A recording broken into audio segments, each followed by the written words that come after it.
Good morning. Thank you, Carrie. I am Laura Hodges, and I am the Executive Director for Responsive Classroom. And it is my genuine pleasure to welcome you to the 2013 Responsive Classroom Leadership Conference.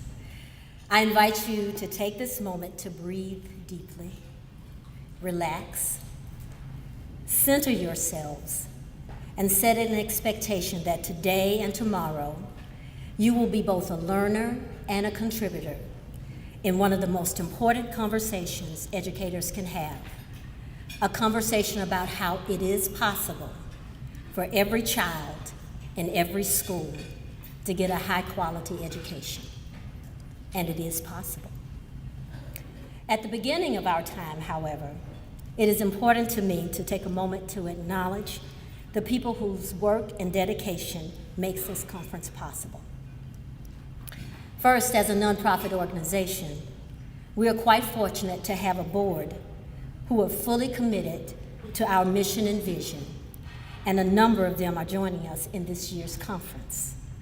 So I'd like to introduce them to you, and I'd ask them to stand as I do so. Joan Sinadella, former Vice President of Academic Affairs at Bank Street College. Joan.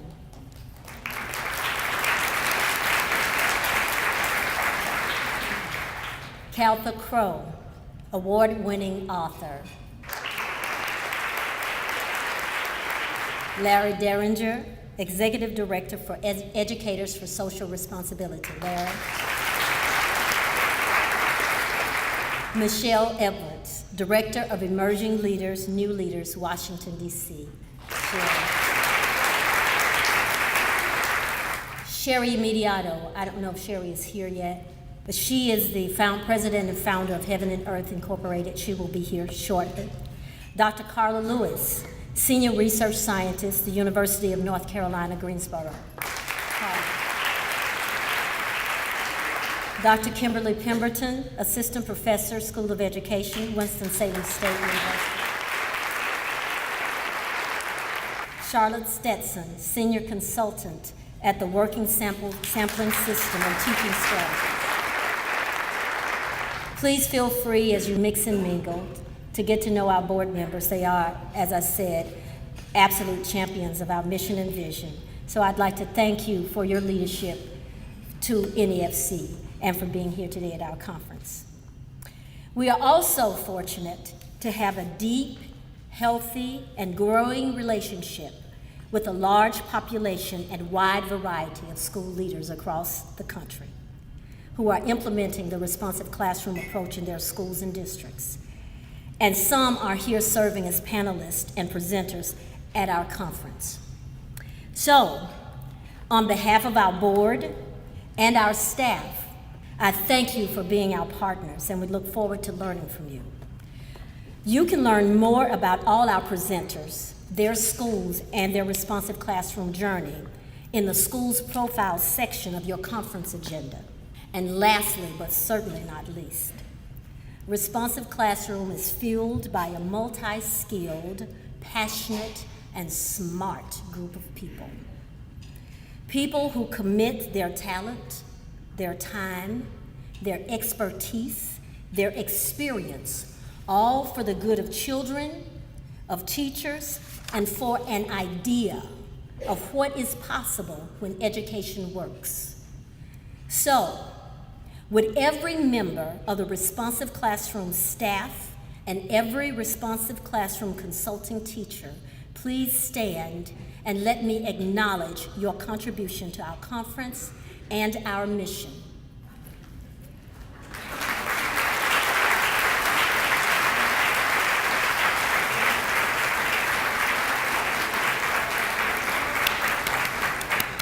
Salute. And now to you, our participants. There are nearly 300 educators and friends of education from 26 states attending this conference and internationally. That means that more than half of the United States is represented at this conference today.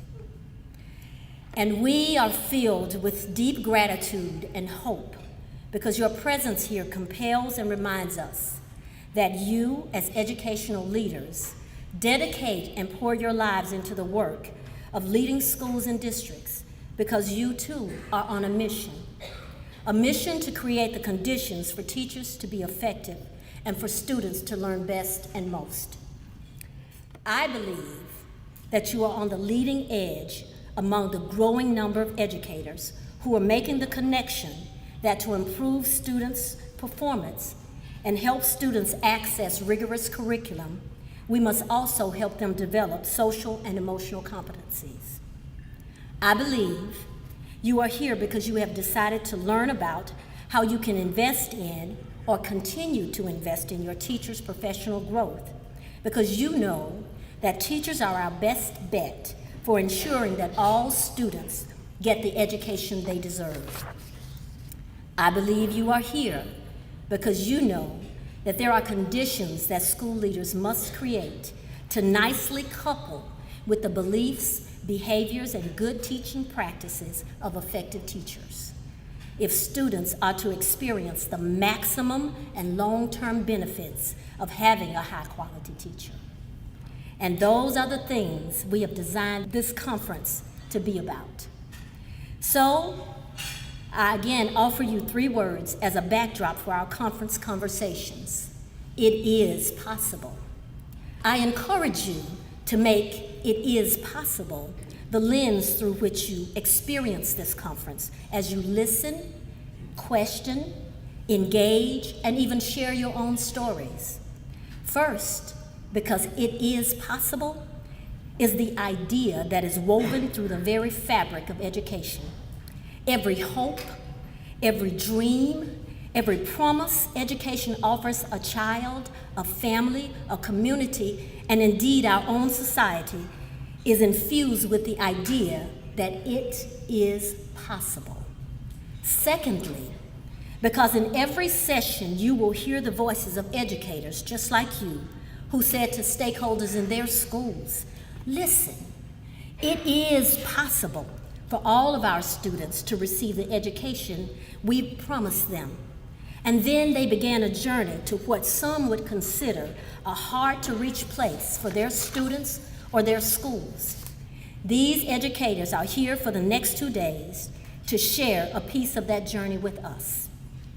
And lastly, it is possible. All starts with teachers, effective teachers. As educational leaders, we have all had the good fortune of working with some highly effective teachers.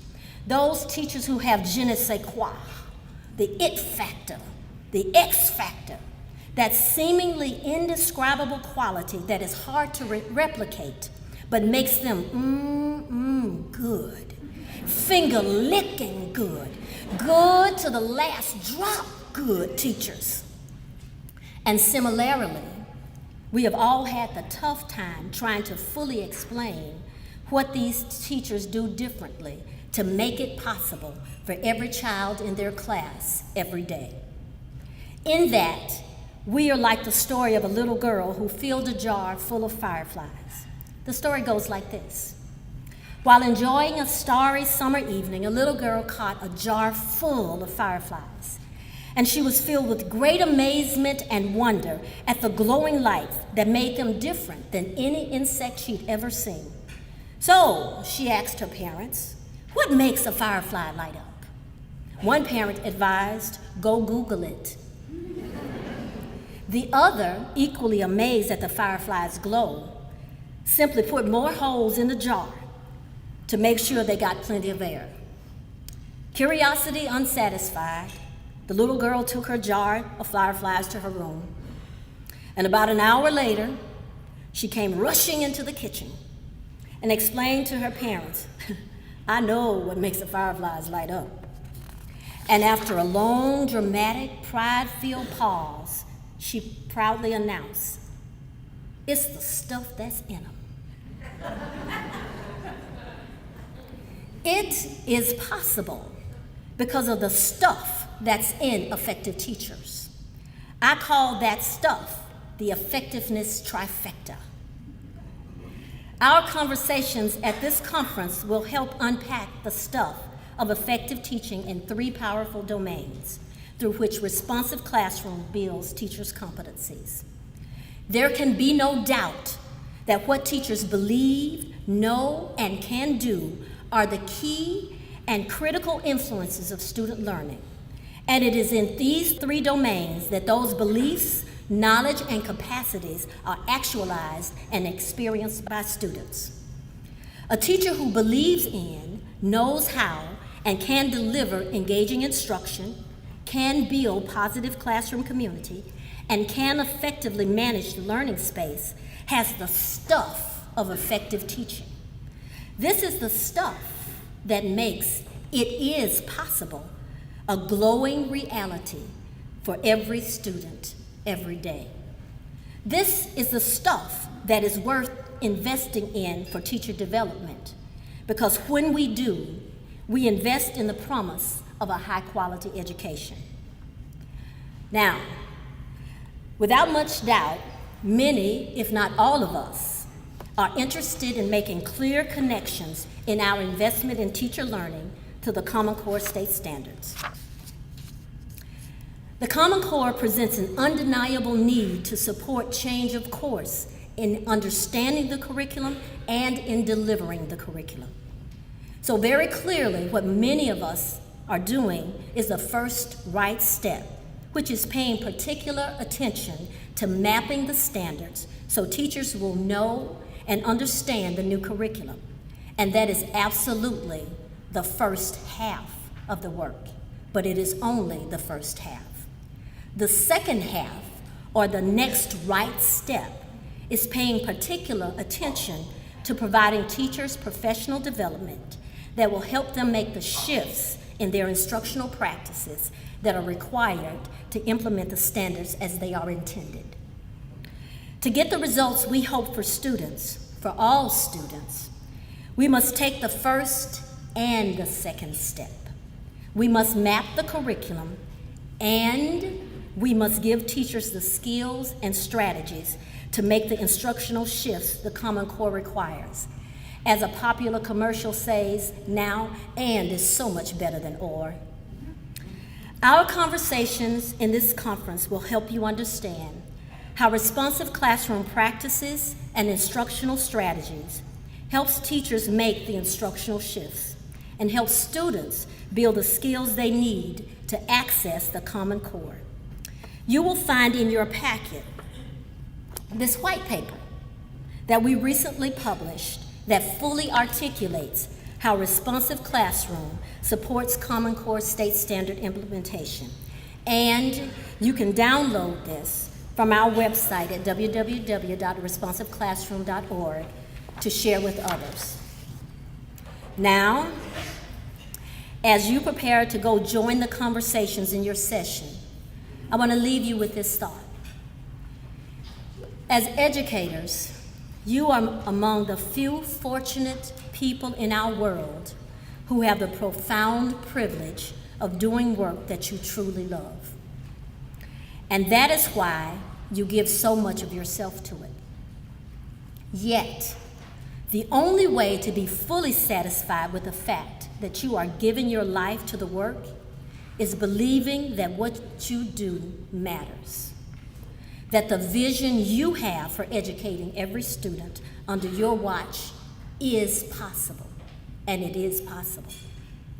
So for the next 2 days, enjoy the learning and take advantage of being in the company of people who, like you, believe and are here to get all the help they need to turn their belief into "it is possible." That is a reality. I believe and hope you will have wonderful 2 days. I'll see you at session. Good morning.